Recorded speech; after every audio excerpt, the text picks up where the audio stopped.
in its healthcare system. Too many people are slipping through the cracks and not receiving the mental health treatment they deserve.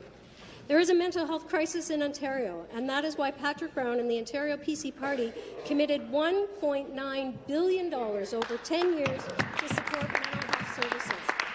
This will be the largest mental health commitment in Canadian provincial history.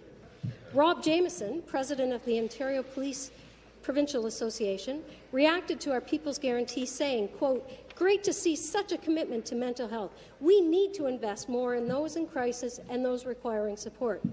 Will the Liberal government match the PC Party commitment to mental health services? Thank you. Be seated, please. Be seated, please. Thank you. Deputy Premier. Minister of Health and Long-Term Care. Minister of Health, Long-Term Care.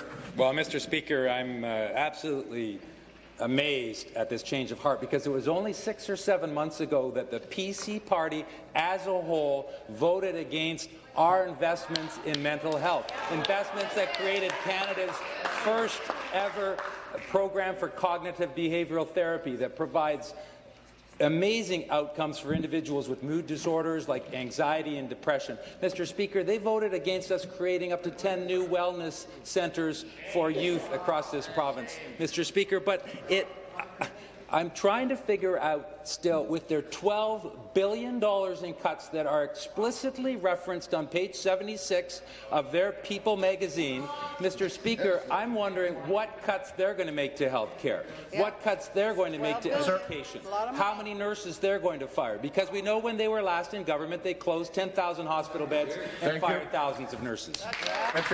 We will never vote for a Liberal budget. The minister is trying to change history. 10 years ago, Select Committee on Mental Health and Addictions. For far too long, people are sitting on waiting lists without the mental health care they need and when they need it. Our plan is going to make real difference for individuals dealing with mental health illness across Ontario. But don't take it from me. Kimberly Moran, the CEO of Children's Mental Health Ontario, said, and I quote, "So pleased to see topping up elementary and secondary school supports for services targeted at improving mental health and well-being, including funding awareness campaigns as part of the People's Guarantee." Will the Liberal government agree to match the PC Party's historic commitment to mental health in Ontario? Thank you. Minister. Mr. Speaker, they voted against our investments in behavioral supports in long-term care. They voted against our $100 million dementia strategy to provide support for families and individuals with Alzheimer's and other forms of dementia.